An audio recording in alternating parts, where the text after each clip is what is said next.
Welcome back to the news today. Time again for our weekly roundup of Israeli politics. And joining me in the studio are Amir Oren, defense and government analyst for Haaretz Daily. Good evening. Evening, Ayman. And our diplomatic correspondent. Join us again for the news today, Eli Hochenberg. Good evening, Good evening, Ayman.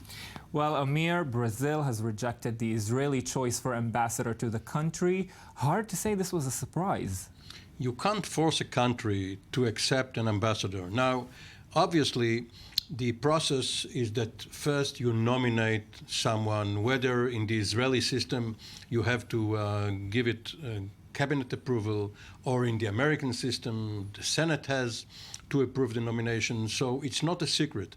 But then you need what diplomats call agrément, an agreement. You need the host country to accept it.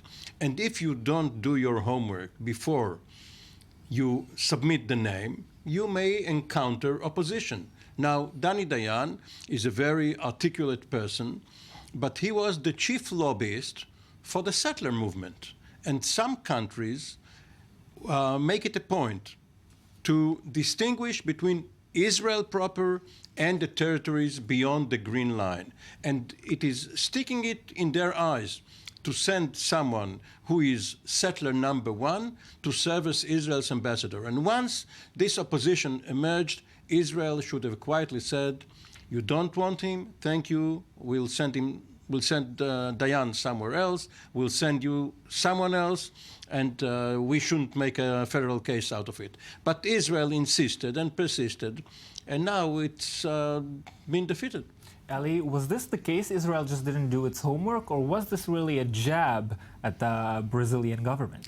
Well, the senior advisor for foreign affairs of the Brazilian president has explicitly said that this nomination was a mistake and a breach of diplomatic protocols. But because we are talking about the settler leader and there is a political aspect to this nomination or rejection, the things are getting a bit more tangled. And Netanyahu said last week that he has no intention of nominating anyone else, and that means that if this nomination will be rejected, Israel will not have an ambassador in Brazil, and thus the diplomatic relations will be downgraded. Maybe not intentionally, no one. There was not like a severe dispute, but because of the lack of ambassador, the relations will be downgraded, and that obviously has severe ramifications on the diplomatic relations. It's a very severe punishment for Brazil. It's like the time when there was fog over the English Channel, and the British said that the continent has been cut. But you know, the joke in the foreign ministry is that Dayan has been rejected because he was born in Argentina. And Brazilians saw that as an affront. Well, notwithstanding Netanyahu's troubles abroad, he's also facing a new open front with Naftali Bennett, the head of the Jewish Home Party. Yes, Naftali Bennett, who used to head Netanyahu's own bureau and had to leave in a dispute which probably had to do with Netanyahu's immediate family too. He is now a thorn in Netanyahu's side, his right side, because the settlers are voting for the Jewish home.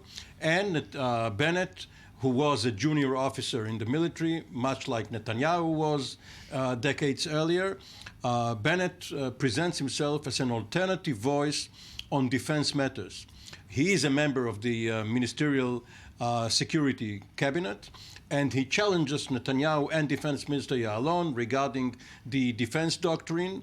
And both Ya'alon and Netanyahu are very angry at him, but are apparently powerless to do anything about it. Well, Eli, is this a fight for the right wing in Israel? Well, listen, what happened in the last election is that Netanyahu's Likud party took many seats from the Jewish Home Party, and Bennett is very much aware of this fact, and he wants to regain his position. And this spat we've seen this week that got to very juvenile places. The defense minister calling Bennett childish, and Netanyahu saying he's not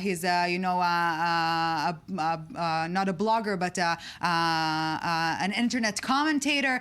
It's not an appropriate language to leaders of a country, and it definitely signals a new battle for Netanyahu within his own camp, his right-wing camp. And Bennett simply reads reality and sees that if he wants to take voters from Netanyahu's party, he needs to go more to the right and show a much more persistent and hard stance when it comes to security and diplomatic matters. And this is what he's doing. I don't think we can blame him for, advancing his strategy. And speaking of a new battle for Netanyahu, Amir Oren. Yeah, the former chief of staff of the Israeli Defense Forces, Gabi Ashkenazi, has finally emerged from self-imposed exile. He has left the service 5 years ago, but he has decided to remain silent until his judicial file was closed. The investigation against him on some obscure charges, which we won't go into, was finally over because the outgoing Attorney General, Yehuda Weinstein, who leaves office next week, has decided that even though Ashkenazi's behavior was not impeccable, it didn't meet any legal standards for indictment. Is he likely the next candidate for the premiership? He is now being courted by several parties outside of Netanyahu's own Likud, some center parties and some left of center parties. He has not decided yet whether he wants to go into politics, and if he does, where, and if he does and where, when, because we are 3 years away from the next election, if it is held on time. There's no point for him to announce, yes, I am now in politics, I'm open for shopping. He still has to make up his mind and see, but right now the public opinion polls position him to compete with Yair Lapid, with Yitzhak Herzog, and other opposition leaders as the contender against Netanyahu. We also have another impending former IDF Chief of Staff, Benny Gantz, who is likely to enter politics at some point. But Benny Gantz is still within his cooling off period. Yeah. Well, speaking of bad blood between Netanyahu and people within his own close circle, there's also bad blood this week in the ongoing spat between Israel and Sweden. Does Israel need more bad blood with European countries? I don't think Israel needs any more spats with European nations, but I think that the romance with Sweden is definitely not going to get any better soon. And the deputy foreign minister, the current foreign minister is Benjamin Netanyahu himself, said that the Swedish foreign minister is simply not welcomed in Israel. A very, very harsh statement, but it's a comeback to her own difficult statements towards Israel, extrajudicial killings, etc. So again, a back and forth battle. I don't see it ending anytime soon. Well, to a soccer fan, it brought to mind the World Cup of 1958, where Brazil won over Sweden in the final, 5-2, with Pelé, of course, being the star. And right now, Brazil and Sweden are in the final as Israel's biggest enemy. Right. And Eli, this sounds like a very dramatic statement by Netanyahu to make against the foreign minister of Sweden. Is this likely to cause more trouble for Israel diplomatically? He's in Davos now, trying to make amends. Yeah, well, it's not Netanyahu; it's the deputy foreign minister, Tzipi Chotoveli, which is very, very hawkish, and he had trouble to